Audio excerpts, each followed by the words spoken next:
y'all. Good morning.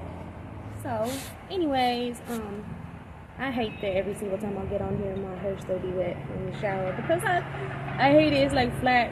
I like it better when it's dried out a little bit more and it's like a little poofier, has more body, and yeah. Like I don't know. I ain't trying to be negative, but I feel like I look like a little drowned rat or something. But I don't care. I have the time that I have. Like I said, I'm a business owner and stuff like that, so I'll be having business throughout the day. And if I want to be more consistent with both of my vlogs and both of my YouTube pages, then and to be able to fit music in, which I haven't been able to work on this week because I have a little cold and stuff like that. So I just thought I'd put more effort into my vlogs. Yeah, so I don't want to go from making money to making no money, on there on my pages. So whatever time I have to, utilize it so that I can move on with all the other activities of the day that I need to take care of. But today's topic, anyways, moving on, is deep thinkers versus shallow minds. So yeah, deep thinkers versus shallow minds is my topic. So when you think about a deep person or depth or whatever, what it involves usually is intentional introspection and growth. While when shallow minds are thinking, they're just usually using their brain to think within the surface, like never underneath, not too deep. So anyways, like what made me think of this topic is a long time ago I was talking to somebody that I know that is a family member that I'm no longer close with. And this person, I was like, I love the Pina Colada song.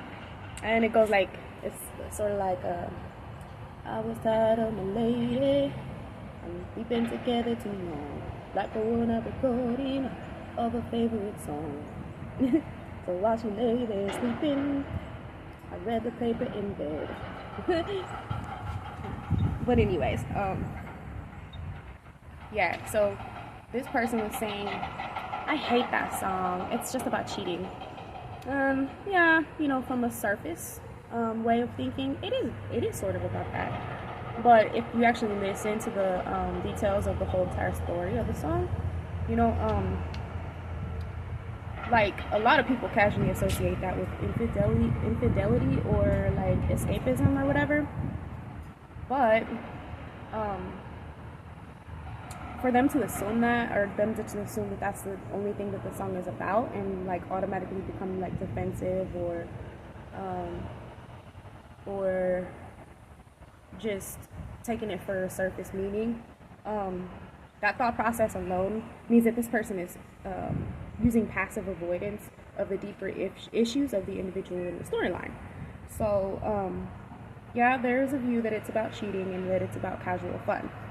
But what I said to that person was, no, I think it's about like rediscovering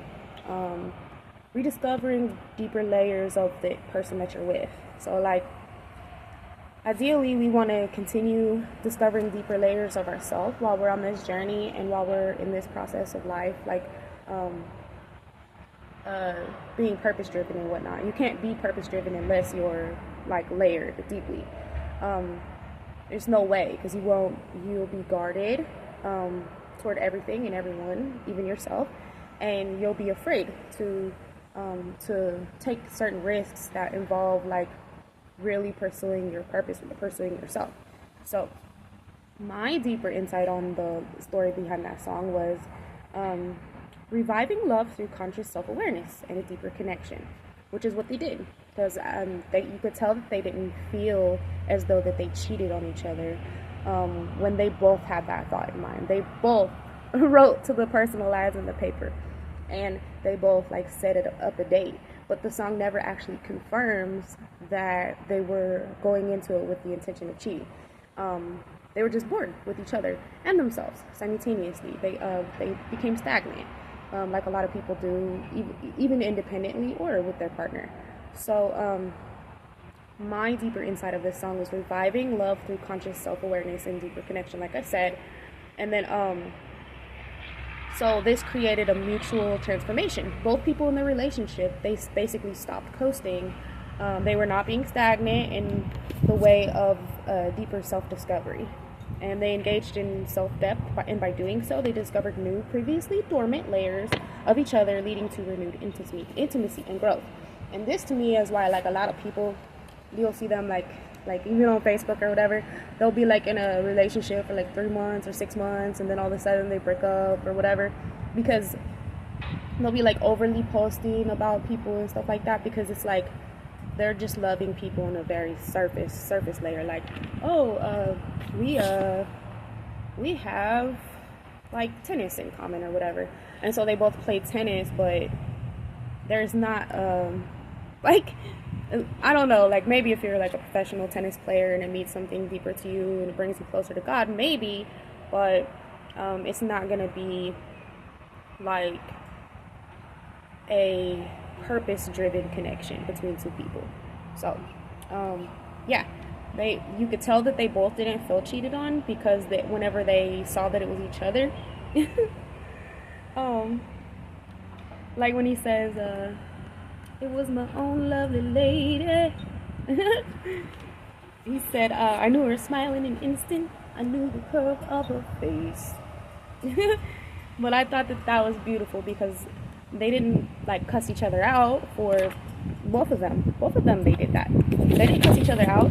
They realized that they had layers of each other that were remaining a mystery, because they weren't seeking those things. They were just, like, they probably woke up, drank coffee, went to work, came back to the house, watched TV, went to bed. Like, if you keep on doing the same patterns and things like that, it's not going to allow for anything to grow, and therefore your connection is not going to be getting any stronger than whatever it is that you do on a consistent basis. To seek yourself independently within a connection, or, you know, like, whether it's by yourself or with another person, you should continually be seeking yourself.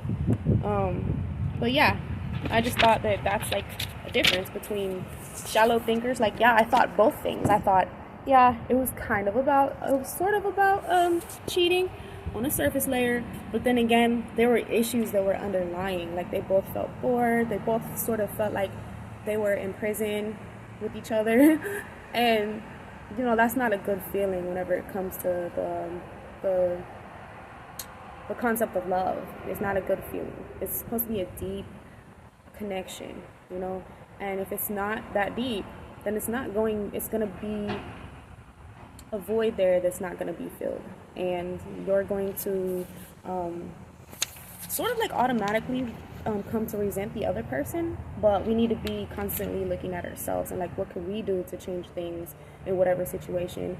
And once we do that, like, the other person, they might choose to follow that lead. It doesn't matter who it is, it doesn't matter which person it is, or they might choose not to and just remain where they're at. But always be given that opportunity by seeking and discovering ourselves on different layers or whatever, so that we can become deep, because Jesus was deep, God was deep, God is deep. So why would we stop at one level? You know, we all have different layers of us, and sometimes we're afraid to let those show, because society is, like, pretty judgmental and, you know, image geared. You don't want to say or do anything that makes you appear to be vulnerable, or, you know, some people associate that with weakness, but it's really not. If you have the courage to at all times be yourself and discover the layers of yourself that are different, that set you aside from other people, otherwise we're just a bunch of walking robots. You know what I'm saying? And if we want to be the same as everyone else, then we will be, but that's a very boring and stagnant life, and it will never involve, like, true love when you're operating in that way, you know? So that was my take on it. That was my take on that topic: deep thinkers versus shallow thinkers, or shallow minds. And yeah, so the power of depth in thought and spiritual work, it serves to transform relationships, self-awareness, and, you know, other people's awareness, because if you're aware of yourself, you can only then be aware of other people, and that creates the space that you need to to be able to let love in. If you can't let love in for yourself and you constantly have a guard up, then that person will never feel anything that you have inside. They never will, because you're protecting it, you're guarding it, you're shielding it. So if you're not self-aware, you can't be other people aware. Therefore, you can't pay attention to the little details that make up somebody's personality or their spirit or, their mind or anything. You can't pay attention to any of those things. And that person is going to feel very unseen. They're going to feel alone and isolated, as if they're just by themselves. That's the loneliest thing ever. People's inability to connect because of that guard that they put up, because of their fear of vulnerability, because of that, them viewing it as a weakness and things like that. Like they don't want to try something if they don't want to risk anything, if they're not going to get what they want out of it, or if they feel like you're going to take advantage of that or something like that. But we all have to risk things in order to, that's really what love is. It's like a risk. Like you connect with someone and then it might not work out. So that is a risk. But overall, facing your fear and forming connections like that and just seeing where it goes, that can face your fears. That can allow you to face your fears, and just eventually, if you find the right people that are supposed to be there to love you and you love them, and build with other people and have fellowship with other people that involves true deep connection, that is a life with love in it. And it's better than protecting yourself and then never taking that risk, and then you're still gonna feel lonely either way, whether you risk it and that person leaves you, but you can still open up to other people and still have that with other people that would be purposeful and meaningful. Or if you just keep yourself guarded and never let anyone in, either way you still end up alone. So that was my thought for the day.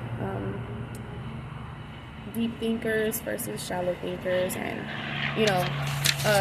all my references and things like that. I have references and like little articles and stuff like that. They will be in the comment section down below, and y'all tell me what y'all think. It's really like a black and white viewpoint of the world versus a gray one. When the gray one is like, okay, yeah, there are rules to everything, but there's also different scenarios and there's different circumstances and things like that. And to have the ability to adapt and form a different perspective, versus continually having the same narrative, which, like I said, is basically like prison. It just repeats itself over and over and over again, and you don't get different results. But being able to, and willing to adapt according to whatever the circumstances that life is giving you, that's a real true gift, and that's what deep thinkers have that shallow minds don't have. So anyways, I hope y'all got something out of this video, and as always, stay creative, think outside of the box, stay cooking, keep building, and stay blessed.